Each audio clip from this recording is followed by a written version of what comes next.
Hi, I'm Bob Cargill. It's Saturday, December 28, 2013, and I'm here on Comm Ave in Boston, right before Mass Ave, at the exact location where, during the course of running the Boston Marathon last year, I was stopped, along with many others, less than a mile short of the finish line due to the horribly tragic events that took place along Boylston Street.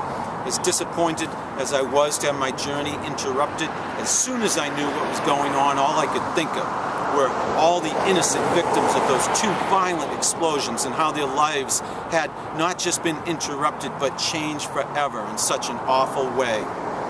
My excitement and enthusiasm over running the marathon turned into sorrow and sadness for those who are in harm's way and for a world in which terrorism is for some crazy reason so commonplace. This year I plan to finish what I started and make it all the way to the finish line. That's right, on April 21, 2014, I'll be joining thousands of other determined runners for that heralded, historic 26.2-mile trek from Hopkinton to Boston. It'll be the 12th time I've run the Boston Marathon, my 15th marathon overall. And because I've been there, done that so many times before, I know I'll be tired and sore every step of the way. But any aches and pain I have to endure that day will be nothing, of course, compared to what the victims of the Boston Marathon bombings experienced last year, or the hurt and heartache that kids with cancer and their families have to withstand.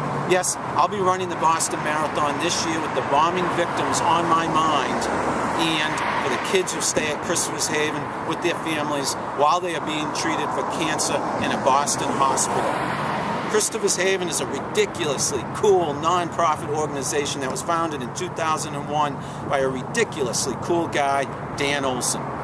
Dan is a 3-time cancer survivor himself. While receiving treatments at Massachusetts General Hospital, Dan met families struggling to care for a child battling cancer while also facing the staggering cost of extended stays near the hospital. After surviving his third bout with the disease, Dan wanted to do something to help families like those he had met. His dream was to create a haven for young cancer patients and their families, a place that would free them from any concerns about lodging, making it possible for them to focus on their children's treatment and recovery.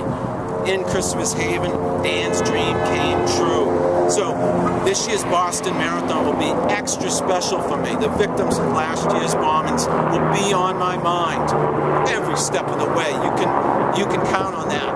But so will the kids who stay at Christopher's Haven, for whom I am fundraising.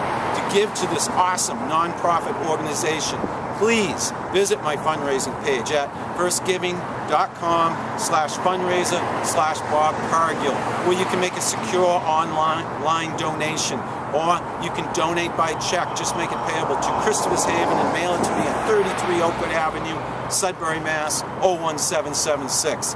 Your donation will mean a lot to me, but it will mean much, much more to the boys and girls who have to undergo cancer treatment in Boston and their families who stay with them at Christopher's Haven. Thank you for your support.